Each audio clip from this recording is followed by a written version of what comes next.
Welcome to selfdiscoverywisdom.com, formerly known as Self-Discovery Media. On these podcasts, you're going to hear people who speak from the heart. They've taken the journey in life. Many things have happened to them, but they've changed it to happening for them. And in their strength, their courage, they've discovered their abilities and their wisdom, and they are now sharing it here with you. Do enjoy each show. We bring it to you with love and knowing that it's going to help you on your journey of life. Good morning, good afternoon, and good evening, everybody. Welcome back to another edition of An Author's Kiss right here on selfdiscoverywisdom.com. I'm your host, Sarah Troy. My wonderful guest today and author is Warren Farrell. We're going to be talking about love. Yes, that four-letter word. He has a new book, Role Mate to Soulmate. So how do we get to that soulmate? We talk about it. We talk about falling in love. He says Valentine Day approaches, romance is in the air, falling in love is a biological, natural experience, releasing high levels of feel-good dopamine.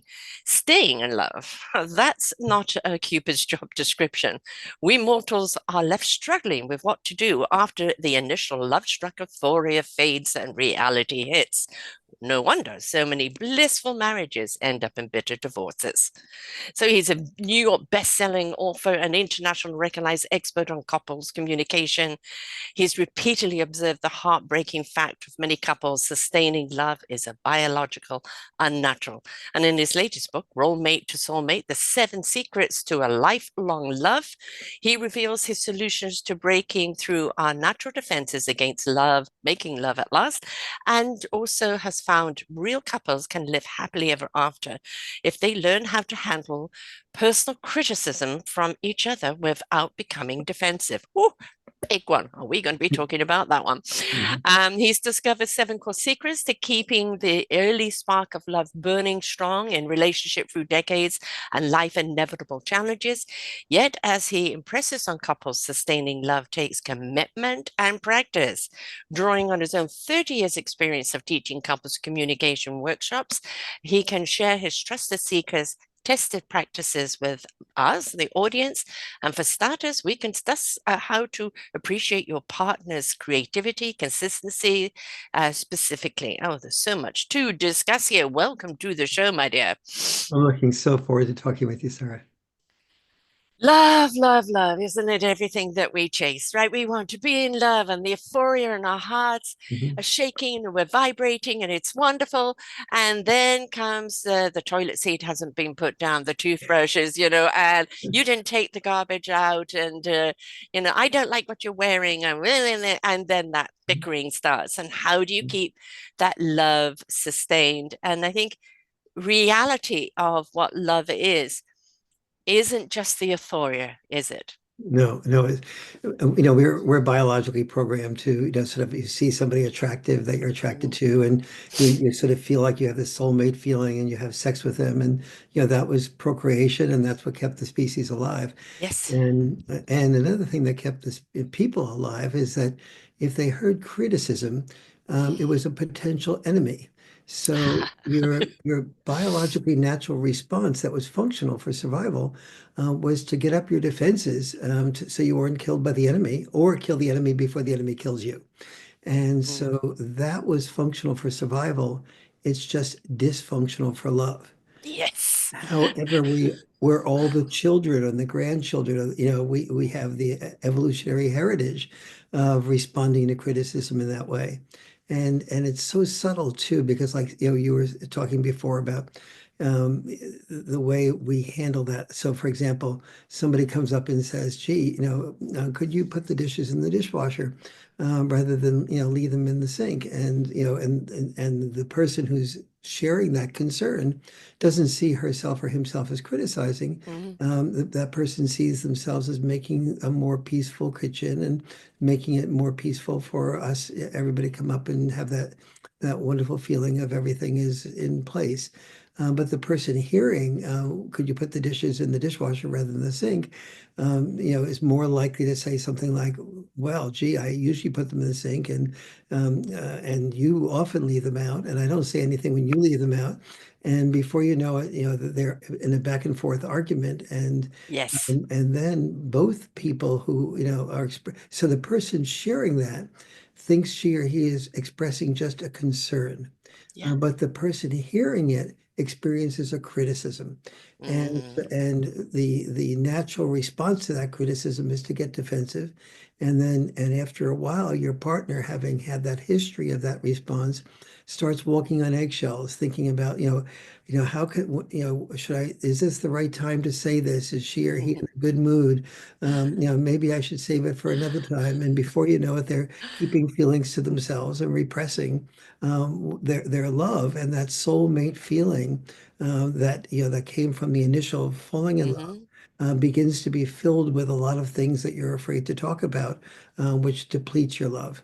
And so that's just the opening gamut, so to And you speak. just described my marriage, completely. And hence I'm one of those people with the divorce, and it was that. And I think, why are we so afraid of criticism? It wasn't criticism; it was a request, but we look at it as criticism. Mhm. And why are we so afraid of criticism? And we all are to some point, because that is because we feel insecure within ourselves. We don't truly know who we are, what really makes us up. We're all on a discovery of self, who we Mhm. are, what we're here to do, what is our gift to share. And if we're on that journey and we're unsure or insecure within ourselves, we Mhm. perceive everything as a critique, or criticism, because critique, I think, is different, but criticism, because we're feeling unsure of ourselves. And I Mhm. don't think we should go into relationships feeling unsure of ourselves, Mhm. because then people are only getting a portion of you, and they're not getting a whole of you, because you've taken the journey of your own self discovery. Well, if people waited until they were sure of themselves to get into a relationship, there'd probably be no marriages. Probably no kids either, because Okay.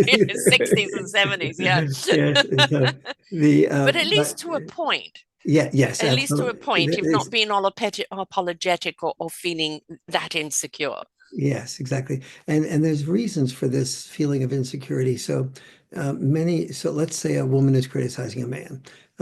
Very often the man will feel like that criticism reflects a lack of respect. Mm. And every man intuitively knows that if a woman doesn't respect him, she can't love him.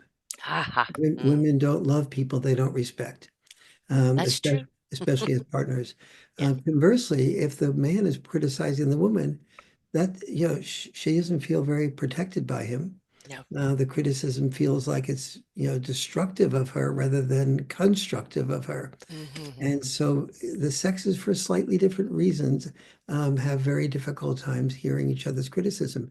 Now, among gay couples, it's still the same. Yeah. It's, and gay couples in my workshops say, they never have an argument about the problem of handling their part, of my saying that we have such a difficult time handling our partner's criticism. And so I started to talk in my workshops about been doing this role mate to soulmate workshop for 30 years at places around the retreat centers, usually around the country. And I would talk in the workshops about this quote wisdom of being not becoming defensive in response to personal criticism, and everybody would shake their head yes. But then I started to arrange for follow-up group phone calls to have everybody in my workshop tell me 2 or 3 months later everything that worked and everything that didn't work. And what the couples often said is, we all agreed with the wisdom of not responding defensively to criticism, but when we got home and the first criticism appeared, that wisdom disappeared. And Yes. so, Defense. Out and, it comes. indeed. So Yeah. I started to realize I had to really do something about this in practice. And Mm-hmm. I started researching what I could do. And I realized that that the best, over a 30-year period, the solution that I came up with that was most effective was setting aside 2 hours each week, in which the first part of that 2 hours was sharing what you appreciated about your partner in a specific type of way that I'll talk about in a few minutes. And then ending it with those appreciations also, but in between doing something that I had never seen done before, which was before the person heard their partner's criticism or what the partner would consider a concern, they would meditate, they would alter their biologically natural state. So if their Ah. biologically natural state was to be defensive, Mm-hmm. they would they would do 6 mindsets, and each of those mindsets they would read aloud. So the person about to share their concern or criticism would see that they were making themselves safe. Mm. So, for example, I would ask couples to sit back to back and write on a piece of paper something that I guaranteed them their partner would never see, the answer to this question. And the question was, if your partner was about to be killed or to die, and you knew with 100% certainty they're about to die, but you knew with 100% certainty you could save her his life, but you'd have a 50% chance of losing your own life in the process. If children weren't an issue, would Mm-hmm. you do that? Mm-hmm. And then they had to write down on the piece of paper, yes, no, or uncertain. Mm-hmm. And so then I had the men in the workshop look at all the other men's responses. They picked up pieces of paper that other men had written, and the women did the same thing. And when I went around the workshop, about 90% of the men said that they would, in fact, they would be certain that they would take a 50% risk of dying themselves in order to save their partner's life. Conversely, women, a little bit more than 80% said the same thing if there weren't children involved. Mm-hmm. And so then I have everybody in the workshop um, do their first mindset.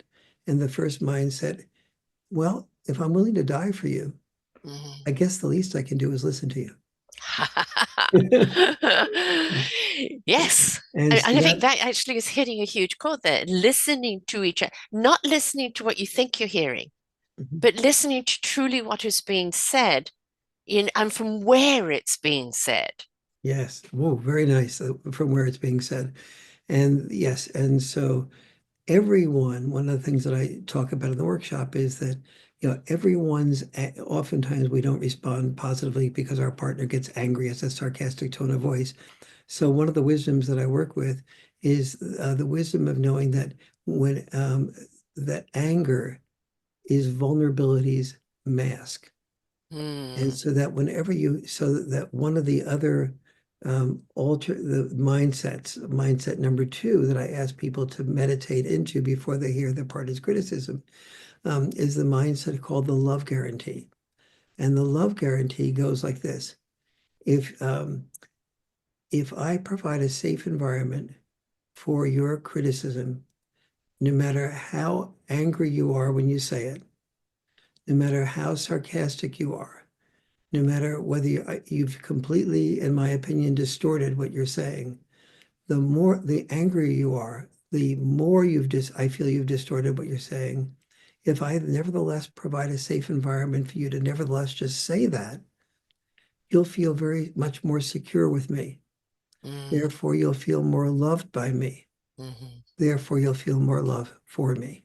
mhm, Now, they say this out loud so their partner, before they share their criticizes, hearing them make themselves secure. And mm. in the process of doing so, the person about to share the criticism feels safe Yeah, because you can't feel safe sharing the criticism if you don't feel that your partner is safe hearing it. right. Because if Yeah. you're not safe hearing it, then it's defense, Yes, exactly. right? Exactly. Then it's out for the attack. Um, some very important points there. And I think also think to add this, is it something worth criticizing? Or are you in a mood or are you feeling discontent with your own life and you're nitpicking? Mhm. Is it something that really needs to be said? Pause Indeed. for thought. Yes, yes. Yeah, and a good, that's really important. And a good thing is just to allow a little time to pass. And if it's still with you, Hmm. then oftentimes it's worth sharing. But it's also worth asking yourself. So once couples do this in the caring and sharing time, they ask a different question, which is this something I should share now Mm. when my partner is biologically programmed to be defensive? Yeah. Or alternatively, should I wait to this caring and sharing time when my partner will prepare himself or herself for hearing anything I say in whatever way I say it? And almost always the answer to that question is I'll surely get a much better Yes. attention and non-defensiveness if I wait. But then the question becomes, so I was mentioning that caring and sharing time is a 2 hour period of time. And so I have couples then after they master that and they experience the power of their partner just hearing them no matter what they have to say. I say, well, we have to now deal with the other 166 hours a week. And and so Yes. I teach in the Role Mate to Soulmate book, I teach you how to create a conflict-free zone in Mm, all 166 hours a week. And then also teach you how to appreciate your partner with a type of art and a type of discipline. Everybody sort of like says they appreciate their partner, but usually partners don't know, they sort of take for granted what their partner does well, mm. and it often isn't mentioned. And Yes. Yes. so one of the things that needs to happen is to create a discipline. Liz and I, my wife and I, do set aside Wednesday nights where we almost always, but not always, Hmm. remember to just share three appreciations about each other. Mm. But the appreciations are, I, one of the things I teach in the Role Made to Soulmate book is how to do those appreciations at levels of specificity that allow that person to be really seen. So, for example, if we're having company over for dinner and and my wife happens to do the cooking this time. And so, and instead of saying, oh, Liz is a good cook, isn't she? I would say something like, I love the way you made that turkey with the skin so crisp. Hmm. So Be that specific. she Hmm. she sees that I really have observed that skin is Hmm. crisp. And then and then I show curiosity, like how did you make the skin so crisp? But now I've planted her not just a quick comment like she's a good cook, but I've made her the authority who is Yeah. I have created an opportunity for her to get attention without having asked for attention. Hmm. That's something that's very specific that she must have done very well. And then I might combine that with another level of specificity, saying like, how did you manage to get the dressing so moist, even as you got the skin so crisp? You'd think if you Hmm. got the skin crisp, you might get the dressing too dry. Hmm. And so then that gives her the opportunity to say how she did both. And then I might say at a more specific level, something like, the spices are really good. But at a more specific level, I might guess what those spices are. I sort of, is that parsley that I tasted in there, or sage, or rosemary, Hmm. or thyme, or some other Simon and Garfunkel spice? You And know what you're saying here is not only appreciation, but I will say, as a woman that used to do all the cooking, you're slaving for hours doing the cooking, and the food is gobbled up yeah, in a matter of exactly. minutes and done. And you just Yes, kind of feel, I put so much time into that. yes, And oh yeah, this is nice. Gobble, gobble, gobble. Oh, have seconds. Nice, nice. But it's like you just feel that you're a factory churning out. So yes, having someone say, I like the way you did that, yes, it's like I'm taking the time to appreciate the time you took to present this. It's absolutely. acknowledgement. And I feel that so much of what's wrong with humanity is that we don't acknowledge each other and we don't see each other for who we are and the gift that each of us have. And I think if we Mm, could take the time to do that, it's respect. And as I see your contribution. Thank you. yes, absolutely. And I also teach couples, oftentimes couples, when they finally learn, all the dimensions of the role mate to soulmate book with each other, they still then bring up the issue that, when I go over for, let's say this, a summer vacation or Valentine's Day or any holiday, and to meet my family. And, one of the people in my family is, well, in our family, we have Trump supporters and we have people who have run for political office as Democrats. And so you can imagine, Ew, yes. and they both have something in common. Mm, Neither knows how to listen. And yeah, very true. so, Yeah, so one of the parts of the Roommate to Soulmate book is something that I call civil war to civil dialogue. And that is how to have a civil dialogue with somebody you politically disagree with that's in your family, that you know that you'd like to love more and have them understand, have you be able to show them that you understand where they're coming from, even if you disagree with it. And so that's we don't do that. uh, And I've actually had these kind of conversations with people, and I say, please, will you help me understand? And yes. and the interesting thing is that an awful lot of the time it was habitual in their choice and rather than mindful, Hmm. right? And a lot of the time I think they kind of ended up thinking, well, I get what you're saying. I hadn't thought about that. And I think, food for thought. It's like Hmm. I'm right, you're wrong. I'm trying Hmm. to understand your decision making, and that can go for anything, politics or any choice making. I need to understand that so I can get behind it. Or if I disagree, that we can agree to disagree without Hmm. holding grudge against Yes. each other. Yeah. Yes. So, but a lot of the time, I find that people will make choices in everything in life, especially in relationships. My mum did it, my dad did it, or it's always what we've done, or it's Mhm. what I've seen, it's what I've heard. And it's not really coming from mind and heart, it's just coming from a habit or what they feel is expected Yeah. rather than something they truly feel. Well, yes, I do find that that is the case. And then I also find that I try to start out or, and work with people that I work with to start out with um, just always assuming that any belief that a person has a virtue to it. Hmm. They saw, and that I may be focused on the fact that almost every virtue taken to its extreme becomes a vice.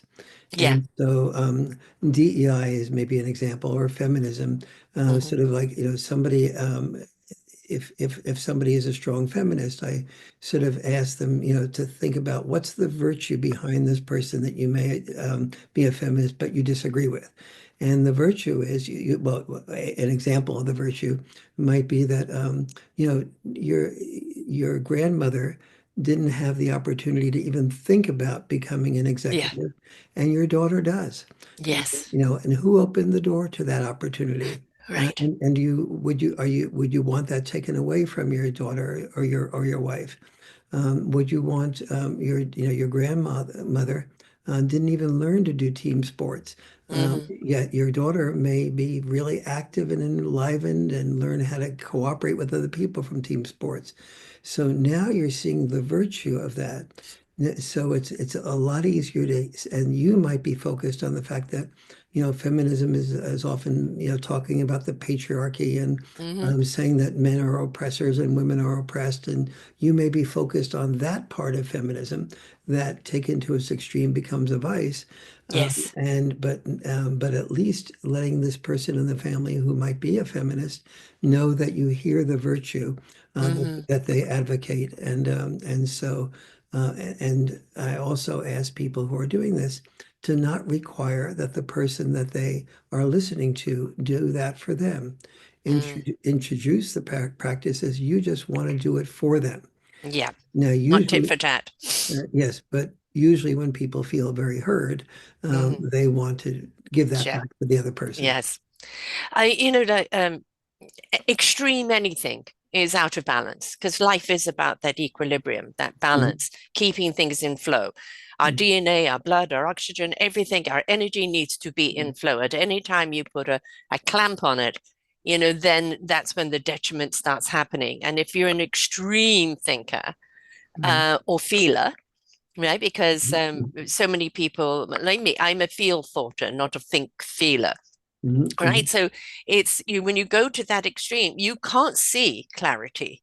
mhm, You can't see absolutely. anything that makes sense because you're so caught up in that feeling Mhm, and that there is no rationale. So don't try and talk rationale to someone that's in that extreme, but perhaps share something on your side that can help them see, kind of chip away at what mhm, they're seeing and present a different story. It doesn't mean that all of them are going to want to hear that story, mhm, because if mhm, they're so absolutely extreme, they want to stay in their extremity.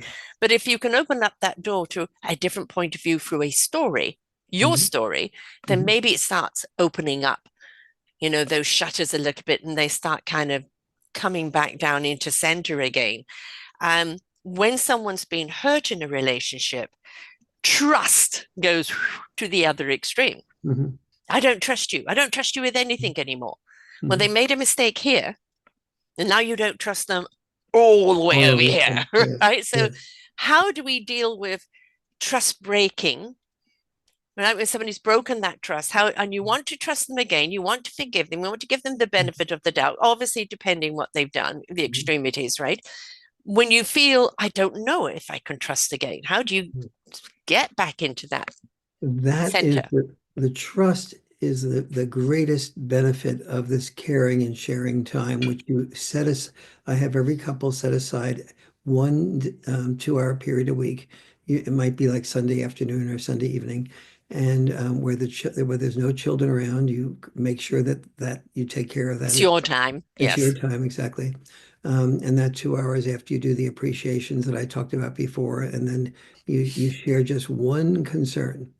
And so what happens there is once you see that your partner will hear whatever you have to say in whatever way you want to say it every single week. And your last experience with your partner was that after they meditated into those six mindsets, you could see that they would come back and they would say, so like, what I heard you say was this, is that Mm-hmm. correct? And is there anything I distorted? And if there's anything they distorted, the person listening is trained to to keep focusing on it until the person who's sharing that has doesn't feel at all distorted. Mm-hmm. And then you ask them if you missed anything, and then you ask them if they want to add anything. So that restores trust. Mm-hmm. Because when you do this as a routine, once you've done it and you know that any concern you have can be fully heard, that's what recreates trust. Right. There are some trusts for some people, betrayal, affairs, all of these type of things where people feel they can't trust anymore. But I think if we could understand, we immediately, it's their fault. Why am I not enough? That they've Mhm. gone looking elsewhere. And immediately it's, feeling either attacked, you're not enough, or, and they don't love me anymore.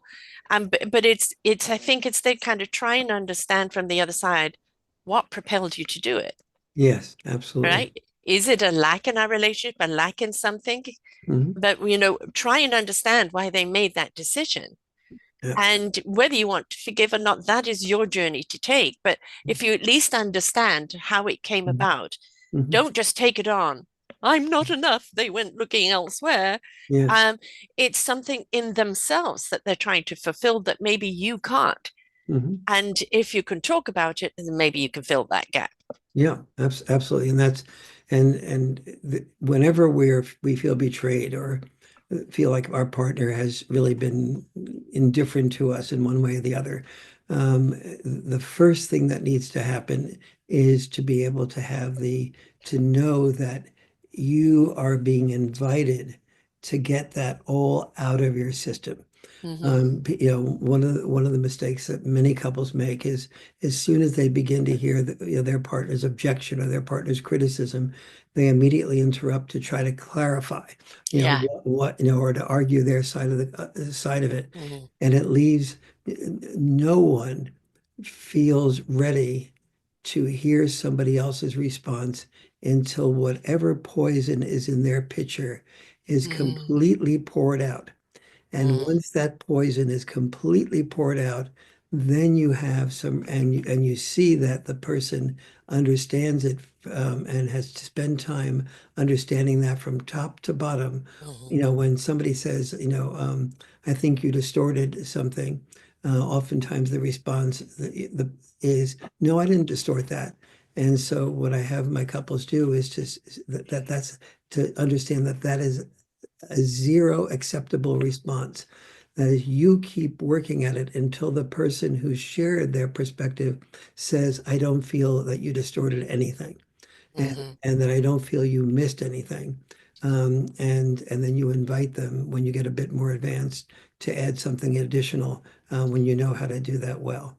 Um, Right. so those are things that really allow almost all trust to be reinvigorated, and also people to know that they have a time in the week where their partner will do that meditation and really hear them well.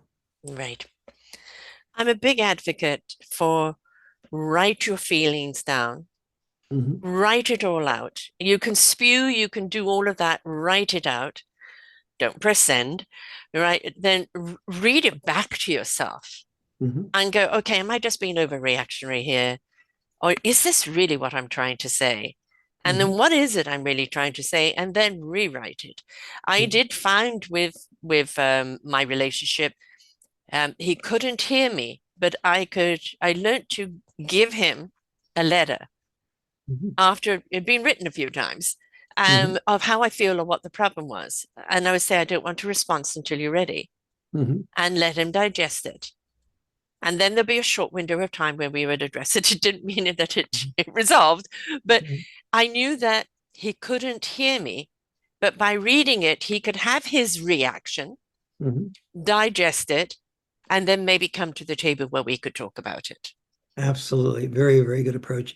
The well, I was talking a minute ago about the conflict-free zone. Mm, And so there's 6 steps that I ask couples to do to maintain that conflict-free zone. One step is journaling. And hmm so, well, actually, the first step is actually visualizing. So once you've had a good experience with in the caring and sharing time where you know your partner can hear you, and now your partner says something that's critical and you want to respond, the first job is to visualize and say, I can visualize waiting till caring and sharing with a 100% guarantee that my partner will listen to me, will be able to hear everything I'm saying without distorting anything, or I can respond right now with my response. If I mm, respond right now with my response, I have about an 80% guarantee that my partner will respond to my response, and we will escalate, yeah, and yeah. we'll begin to feel tension toward each other, more so even than if I didn't respond. You can say, so once you visualize that you have a 100% guarantee of being heard or 100% guarantee of being hurt, it's not too hard a choice. So that's, step number one. Step number two is along the lines of what you're talking about before. It's what I call journaling, and the journaling has 4 steps to it. Step one is when you hear your husband or wife say something that's really totally ridiculous, you write down your response, your first stage response, and your first stage response should be 100% why you're right and why your partner is wrong. Right. Get it out of your system. Yes, yes, Right? yes. Spend it. Yes, that's exactly. That's what I call the self-righteous stage. Mhm. Part number, And that actually really does need to be spent, doesn't it? Because it otherwise, really, otherwise it will get into in the way of anything else. that's exactly right. It's like you emptying that pitcher of poison, Mm, like I was hmm mentioning a minute ago. So that's the self-righteous stage. The second stage is just maybe 1 or 2 areas where your partner might have a point that you could conceivably acknowledge a little bit of. And then, Mm. and then, and then a few things your partner might have a point about that you could acknowledge. And then the fourth stage is to write the entire argument your partner makes out, as if that were your argument. Sort of walk a mile in your partner's shoes.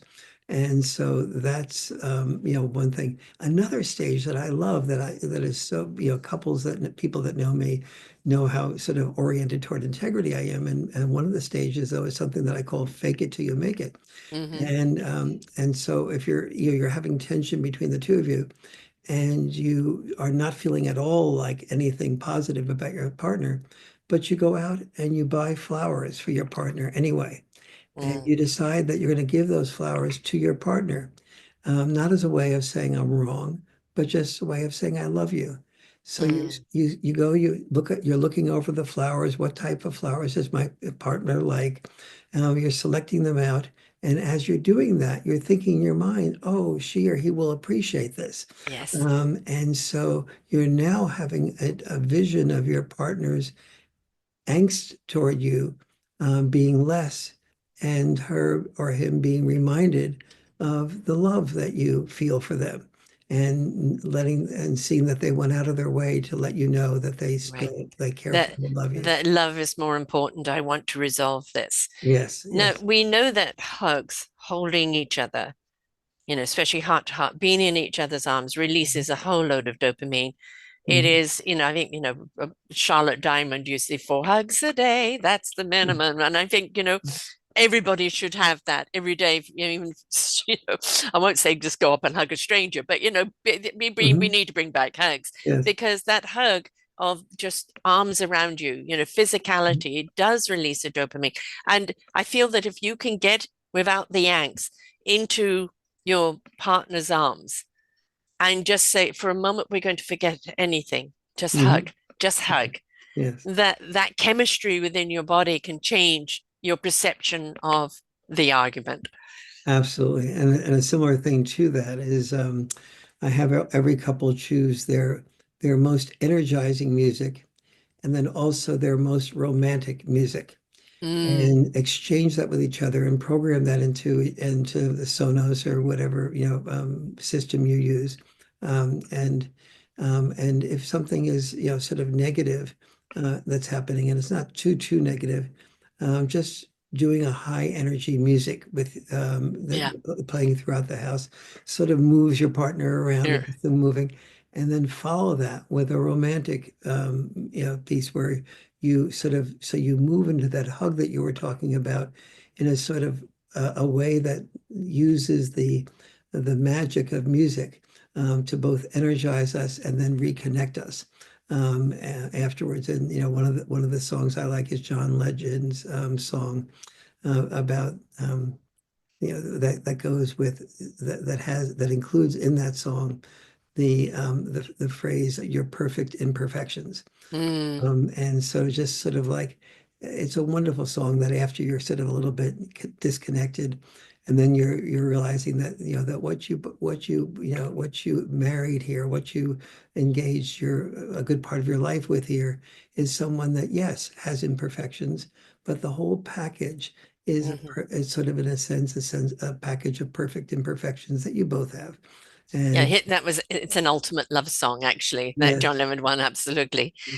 Um, what happens if you are in a relationship with somebody that A has a great deal of anger or resentment towards life and it's unhealthy for you, or what we're seeing on the rise so considerably right now is narcissism. Because Mhm. one thing with narcissistic people, they are always right. We're seeing it in the White House right now. They're always right. Mhm. Everybody's out to get them. It's never their fault. And they're Mhm. not going to take any accountability. From, past shows I've done on narcissism and being in narcissistic relationships, I was so busy trying to fix it, trying Mhm. to find a way to connect, to break through that narcissism. And all it did was destroy me. Mhm. So Mhm. is there any hope with a narcissist, or is it really a question of recognize it and run? Well, it's in a way both hope Mm, and up to a point. So this is one of those things where, you know, taken to its extreme, there's no hope. no, Less than its extreme, it's helpful to remember that narcissism almost always is a front for vulnerability. yeah, And if you can hear that person who is vulnerable share their vulnerability, and you can give them that secure, excuse me, that secure space during the caring and sharing time, that will help to heal the narcissist a great deal. But it can't, of course, solve very deep problems that are, that have been usually a result of the vulnerability of, a childhood that is not in any way optimal, or maybe something that's just built into the genetic, Yes. epigenetic transfer. And so, but one thing you can do is you can hear them fully. Hmm. That will help a lot, but also know your own boundaries. And Yeah. by knowing your own boundaries, say, I need you, and or I will guarantee you that every Saturday, Sunday, whatever day we set aside, I will spend a time listening to you in a way until you feel completely heard. That's what I'll do for you. But if it goes beyond what I can do for you, then the relationship is going to end if you don't also see a good therapist. Right. And so you do the Yeah. work on yourself, independent Mm. of me, but I will also do work with you, understanding that you will do the work back for me. Exactly. I may not have the problem of being a narcissist, but I may have the problem of, having cheated on you because I felt you were so narcissistic, I didn't feel loved, Right. or something Yeah. along those lines. Yeah. Or what comes along with a narcissism is the entitlement, Yeah, yes. and there, as I said, I've done quite a number of shows on narcissism. It really opened up my eyes, and there are different levels of it. There Yes. is the extreme, and we've seen poster child in politics right now of extreme narcissism at its worst. Yes. Because when it's at that extreme, they will hurt to ease their own pain without any conscience whatsoever. There is no healing that one. But if Yes. you've got that, you know, became a narcissist because they felt vulnerable, unheard, unloved, Mhm. then and Mhm. they're willing to take the steps to heal themselves, then I think that, there is absolutely a chance. And I think it could build a bond that's even Mhm. stronger than you ever had before. But Mhm. that goes back to that trust. I'm trusting you with my vulnerability. And what do we want in a relationship? I want to give you my vulnerability, knowing you will take care of it, Yes. knowing you will honor it, not throw it back in my face, not betray it. And Mhm. so that is something that we want to give, because that means I'm giving you all of me, about all my Mhm. flawsomeness, all my imperfections, right? Mhm. But I'm giving it to you in trust. Yes. Right? And this is where I think sometimes where that trust gets broken, where they throw it back at you, and then you Mhm. feel, but I gave you that vulnerability, Exactly. Yes. and that I think is where kind of things start going wrong. Now, the throw it back at you, first of all, I totally agree there. The throw it back at you part has a different dimension to it. So once your partner, say, really opens up about the vulnerability behind the narcissism, then you have that. But you're also likely to have feelings about that, and it has impacts on you. And so part of the arrangement and the caring and sharing has to be that that this narcissism is interactive. Mm. And my experience is that as a result of that, I've withdrawn in this way, or I've, as I Mm. said, had a relationship with somebody else, or I've gone off and, learned to play golf, or, learned Yeah, to join a charity where I feel really good about myself, which I don't feel around you. And right. so then it's your partner's turn to hear your the interlocking impact of that partner's narcissism, Hmm. and to hold the space for you, and of understanding something that may be your partner's complaint about you. Yeah. And so it's always keeping that door open to both of you being heard. We see so many people today get married later. My son Mhm. got married just before his 40th birthday. He'd had Well, 3 long-term relationships before he met his wife, who I introduced him to. Uh, hey, good. my daughter is 42. She's in a relationship, not that I don't think honors her, because it's too one-sided. Mm. My other daughter is married to a very good man, but she can be a little short sometimes. And Mhm. uh, and I think a lot of the problem is there is ADD there.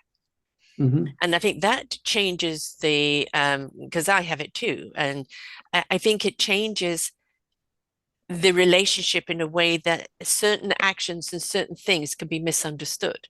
In Mhm. ADD, we can lose focus, or we Mhm. can get too focused in on one thing and forget everything else. And Mhm. it doesn't mean I don't love you, Mhm. right? It just it means that navigating the ADD. And I think one of the things I'm a great advocate for is knowing your personality trait, or knowing what your personality or your mental challenges are, Mhm. not looking at it as a flaw, because I think we're all flawsome, to Mhm. be awesome in our flaws, those imperfections, Mhm. but understanding that's how you tick, Mhm. right? That's how you react. And the more that we take time to actually understand and don't hold it against, Mhm. but understand this is your challenge you face every day. Mhm. So if I'm going to communicate with you on something I don't like, I may have to dialogue in a different way, in a way that I know you're going to accept with the challenge that you have. Yes, absolutely. And and that's the value of, the that ADHD and or even the narcissism. Mm-hmm. All of those have things that are positive about it Yeah, and taken to its extreme are problematic. like to the But extremes again. yes, but everybody has the perfect imperfections that that John Hmm. Wesley song Exactly. refers to. And so it's always a matter of just being there for that other person's perfections, imperfections, but also, but always understanding their view of why they retain that part of themselves, which they in the past and with you have often found doesn't work. And Right. so frequently when you're criticized, if you're criticizing them, they're getting defensive and they're not even being able to set aside time to hear how that impacts you. Mm.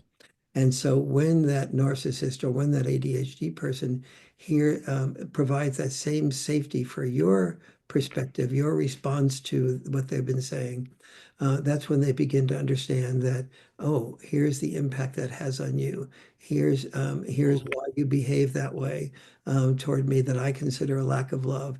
But this is, and that's what brings two people closer together. And so when they have their perfect imperfections, and each of them understands each other, there's a type of secret, maybe secret or not secret, but a bond Hmm. that is created that's even greater because you realize this person that you love loves you and loves you not because you're taking those imperfections and keeping them secret or hiding them or lying about them, but even with them being exposed. And Owning them. that really can move you from having a strain on love to deepening love. It's knowing the triggers. Mhm. Don't knowingly push those triggers when you know they're going to react that way, Mhm. right? Mhm. Because you know that with whatever they're dealing with, that's going to be the reaction. It's a Mhm. person with OCD, compulsive disorder. They have to have things in order. Yes. If not, they're out of order. Yeah. All right. And you might be chaos. So if they come into your office and start tidying everything up, but you work in chaos, just like, thank you, honey, for tidying it up, Yeah. but they've got to recognize the chaos, but they can't. Mhm. We've got to understand that nowadays we're actually understanding mental health awareness, another genre I have, where we've all got these idiosyncrasies that we have to deal with. And Mhm. I think that, in the courting stage, we want to present the best foot forward. Mhm. The makeup, the dress, the hair, everything can, aren't I gorgeous? And I think, we don't put it out on the first Yes. date, so to speak. But if we do have ADD or something that we deal with and say, look, you have to let this Mhm. is what I have. This is the way I think. I'd really like to explore this, but do understand these are my challenges. Yeah. If they get up and go, then they're fine. Mhm. Right? If they go, oh, okay, thanks for warning me, Yes. right? I can now pay more attention. And I think so many people are looking at love from the outside in, the outside expectation of what love is. Hmm. And we see it Hallmark movies and all of this type of thing. And in reality, it ain't like that, folks. Right? Yes. Just like if you're a CEO in a business, you've got to work on it. You've got to pay Hmm. attention to it. Right? There is going to be the good times and the bad times, and you've got to know how to weather both. And if you don't Absolutely. pay attention, something's going to fall. And so it doesn't mean it has to be hard work, but Hmm. it does mean you have to be engaged. Yes. Yes. Absolutely. And this sort of also you when you read through the Role Mate to Soulmate book, you sort of saw the four depleters of love, or the four C's.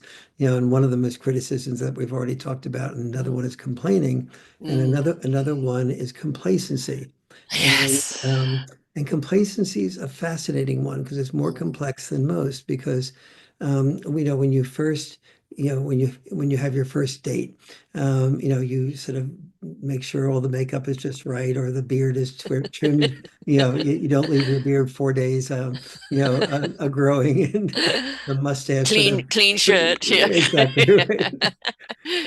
And yet after you start living with each other for maybe a year or so, maybe you're going around in sweatpants, or Mhm, not putting on makeup, not shaving your beard. And then on Saturday night, you're going to go out and visit some people. Oh, sweetie, what do you think about this outfit to wear? Would this look best? What do you think the people there would be most comfortable with mhm, seeing it? And shaving that beard and putting the makeup on and mhm, making the hair right. And I have to make sure I get the hair appointment the day before, etc. And your partner is consciously or unconsciously absorbing that, I don't matter for very much. mhm. But my partner only cares about how she or he looks right before company comes, or right, Right. and we eat leftovers, but the dinner, but the very best meal she or he has ever made is Yes. being planned right before the company comes, Mhm, and the house is being all cleaned up. So how does that make your partner feel? So there's mhm. there's two dimensions to that. One is that it means that around you, I can relax and be myself, where I can't be around strangers. The other is the only time I feel really that you pay attention, that you honor yourself, or you care more about how you look to company and other people than you do to me. And Yeah. and so that doesn't mean that either person is wrong. It means that a dialogue is necessary between what's the level of complacency that allows you to feel like you can just be yourself, and what's the level of complacency that makes you feel like you're left I'm over. not going to make an effort for you. Yes, Right. exactly. And Yeah. so that's, I think, so important to have a discussion of, to hear each other's perspectives on that, and to sort of like work toward a level that works for both of you, to the best win-win type of situations. If you have children, that is always the challenge. I moved closer to my daughter and my grandchildren, so now they go out and have date night, and I take the Mhm. babies so they can actually have, right until morning, where I kind of call it the adult time, where they can remind themselves that they're, two adults and not Mhm. mama and papa, which is so easy to get into that role and forget Yeah. whatever else you are. And it's just that spending time with just each other. Mhm. And, whether you have children or not, you've got work, you've got this, you've got that. You sometimes have to, like you would in a business, is carve out the time. Mhm. This time, no phone, no this, no that's just us. Yes. And then, it'd be nice actually to make a little effort to do something, perhaps a nice meal, perhaps dress up a bit, perhaps do something just to show each other that this is for you. This Absolutely. is for you. And I Absolutely. think that, it's making that effort. And as you see, you get complacent. Well, they like me the way I am. It's not coming out, this and that. Yes, to a point. But, Mhm. when you make that effort and this is for you on both sides of the coin, it just lifts everything up, to make that time that's just for us. Yes. When I have been with couple or talked to couples that have had open marriages, um, oftentimes them having sex with another person has hurt them less then the fact that when that other person came over to their home during their open marriage agreement, they cooked some special meal for them that they hadn't done in years for Hmm. their partner. Yeah. And Yeah. that hurt them more than Hmm. the agreement that we would both have sex with somebody else. Right. And so it's, really very powerful to see Yes. the impact of that. It's, you've got to let your partner know that they are special. Yes, They are special in your life. And if we don't make that effort to do that, yes. it's we get bogged down with this, we get bogged down with that. Again, it's like time management, Hmm. right? And if we don't give each other that time, it's going to manage us. And suddenly that time has just got away from us, and we look at each other and we're strangers Yes. because we haven't given each other that time. And I had friends that used to live stickers all over it. Hi, Mhm. sunshine, or I love you today, or just little things, smiley faces, or whatever. And that is it now goes, they do it on the phone, Mhm. right? And that's good to do. It's that contact through the day. I may not be able to speak to you, we're both at work or whatever, but here's a little smiley face, here's a little comment, here's a little that. And what it's saying is, I'm thinking of you. Absolutely. My wife and I have these little, post-its that are love, hearts. Yes. And so I, put them around the house for her and she for me. And it really is just, so it just gives you sort of a feeling of being uplifted, and being thought of Yeah. and attended to. Absolutely. Um, I've got a flashback of a little book. I'm sure you remember. I was in South Africa when I found this little book, and it's called Love Is. And all you ever see is like just the cheeks of a bum in various positions. And the one that stuck with me is that you see just the two bums kind of making love, and just like, oh, George, the ceiling needs painting. So, you're acting making love, and that's what you see. And yes. that's also another danger, isn't it? That sex just becomes something you do, scratching an Mhm. itch, rather than the Mhm. expression of love. Yes, yes, and also knowing how to play together and do things that are Mm, different together. mm, They often stimulate some of the dopamine and the connection to uniqueness and really feeling special, a special connection to each other. They break the pattern, and the breaking of the pattern frees the mind and the dopamine to sort of connect more effectively to each other, like the energizing dancing or the mm, just my wife and I this weekend were at a friend's place that she let us use while she was gone, and there was a place in there where there you went up to a certain area and it was blocked off, and so it was very conducive to playing hide and seek with each other. And when she finally found me, it was like, and it wasn't a big place, so it didn't take more than a minute, but it was like such laughter and yes, connection, yes, yes. just breaking the pattern, of doing things by routine is so helpful. I think also the little thing of letting your hands brush together, Yeah. or taking each other's hand, or that certain look, Mhm. or those certain little messages. I find that so many people go and have sex, but they don't know how to make love. Uh, And that making love is those little eye contacts, little messages, little fingers touching as you walk by. It's all of that building up, which is you are making love to each other in a small way. That gesture and that little anticipation and that build up to it, and that when you do finally make love, that connection is truly there, rather than kind of sometimes feels like fornicating. yeah. So I think it's like, again, making that time, being aware, being engaged, hearing each other, feeling each other, but connecting with each other more than just the expression of what I don't like, but the Mhm. expression of what I do like. Absolutely. I have three responses to that. Yes, yes, and yes. Those small little love enhancements are, sometimes I feel, with my wife and I will just sort of reach across and Mhm. touch each other at night when maybe I and she have woken up at the same time. And just that little caress is a type of making love. And Yeah. it's really, and just holding in there for a bit, or just, each night a couple of times will rub her back to help her get her to sleep. And, from her perspective, she sees that as, my making love with her. Yeah. And that it doesn't have to be the act. That is the Oh, act yeah, yeah. itself. That is, yeah, Yeah. that is all part of the act, or part We of have the. an awful lot of women, like myself. I'm single. I've been single for a long time now. Haven't even been out on a date in God knows how many years, 10, 12 more years.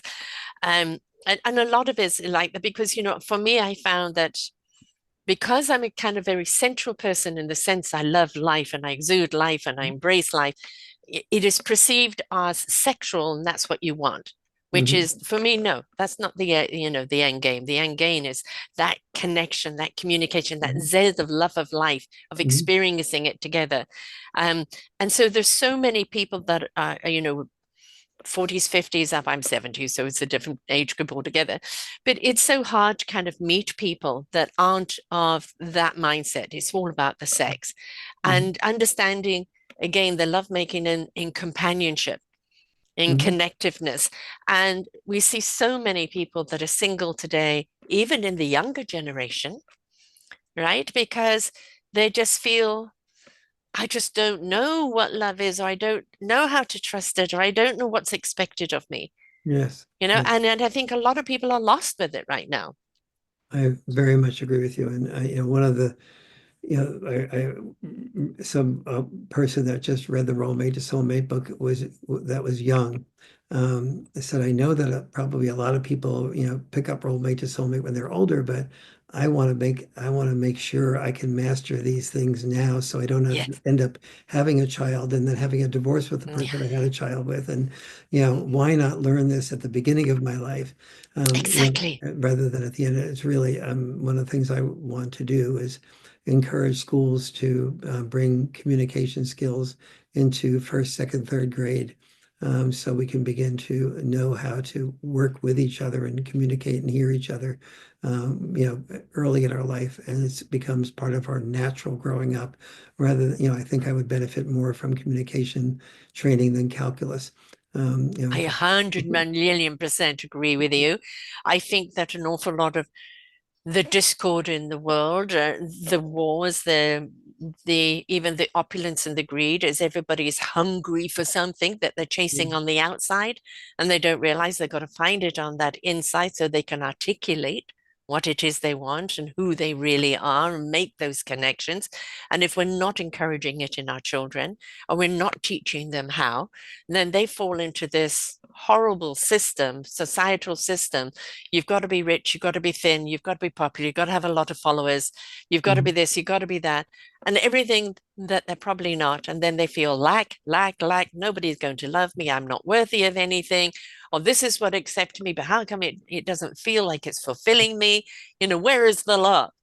And Yes. then, we see either suicide or multiple relationships or marriages or, just constant despair. Mhm. And it's because we're not taught to love ourselves, love Mhm. who we are, and be on that exploration of our own self discovery, and be excited to communicate and have love for other people. It's not all about love and partnership and relationship. There, you can love people on so many different levels, but also Absolutely. learn to love life. Mm. Couldn't agree more. We need that desperately, and we're not seeing our parents teach it to our children because they're going through the discord. So Yes. until we break the cycle, I produced a book this last year called Our Forgotten Children, and Oh. it's an anthology of 15 authors where we are talking to the system that is broken in what's raising our children, and we're not raising our children to be the beautiful, exuberant souls they are. Mhm. We're raising them to be compartmentalized and become drones of what Mhm. society deems they should be. Yes. And I think we need to change that system. And that comes back when I say, when you're aware, you begin to care. And when you care, Mhm. you take action. Mhm. Right. So that's the reason that my next book is Our Forgotten Seniors. I mean, Oh. that's for the same reason, because seniors are caught up in a system where, well, you're old, off you go, out into pasture, are Yeah. you dead yet? Rather than embracing what we have contributed, all Mhm. the struggles they're going through, or the warning for the young people on how to prepare to get old. Yes. Yeah, we can learn Just so, learn so much from Japanese culture mhm. and the respect for seniors and maybe the over respect for some seniors, Yeah. but it's But so many cultures have that where they respect the seniors and they honor them. And North American culture it's is not that at all. And I think this is what is wrong. Why are we not teaching our children how to communicate, how to respect, how to actually understand love and all its different levels? Oh, I absolutely. love my friend. Or I love when my friend does this, or I love this, and I love this part of my life. But we put love as it's got to be in a relationship Mhm. rather than a love and a zest for life, and but also the permission to love oneself. Absolutely. Sarah, I need to move on because I have Okay, another no worries. podcast coming up, but it's been just a delight to talk with you. My You're pleasure. I'm delighted to talk to you, and I love what you're doing. And it's a very, you've written many other books as well. And I encourage people to go and look at that. And of course, then go to your website, which is warrenfarrell.com, WarrenFarrell.com. You're on Facebook, Dr. Warren Farrell, YouTube, Dr. Warren Farrell, Instagram, Dr. Warren Farrell, and then go to Amazon and put in your name, and all of your books will be there. This is a great gift to give to people for Valentine's Day. It's a great gift to give to your kids, teenagers that are in that euphoric falling in love for the first time. A great gift to give to people that you know that have maybe had a divorce or going through a rocky marriage. And a great book just to read for yourself to remind yourself what love is really all about. So thank you so much for sharing with us here today. It's been just a pleasure. You're really so nice and vibrant, and I can't believe you said you're 70 years old. It's a real wonderful experience to be your age and to be so young at the same time. Life is for living, right? Yeah, However hard it is. absolutely. We can face those challenges. So Indeed. thank you so much. So, Good. role mate to soulmate, right, folks? We want to have that soulmate. We want to have that partner. We also want to have those partners in friends, not just in people that we love and live. We need to learn how to love again. We could start with ourselves, we could start with life, but we can also start with actually understanding what it means. And communication is number one key. So, until next time, folks, take care of yourselves and don't forget to love one another. Bye for now. We hope that you enjoyed the show. There are so many more for you here on selfdiscoverywisdom.com. Just go to the podcast tag at the top there and you will see all the many genres and all 3,000 shows ready for your listening. We are here to serve you, to help you on your journey of life, and we know that through inspiration it begets invitation. We are supported by you, the listeners, and those that we interview. Anything that you can spare us in donation would be greatly accepted, and we do hope that you enjoy the next show.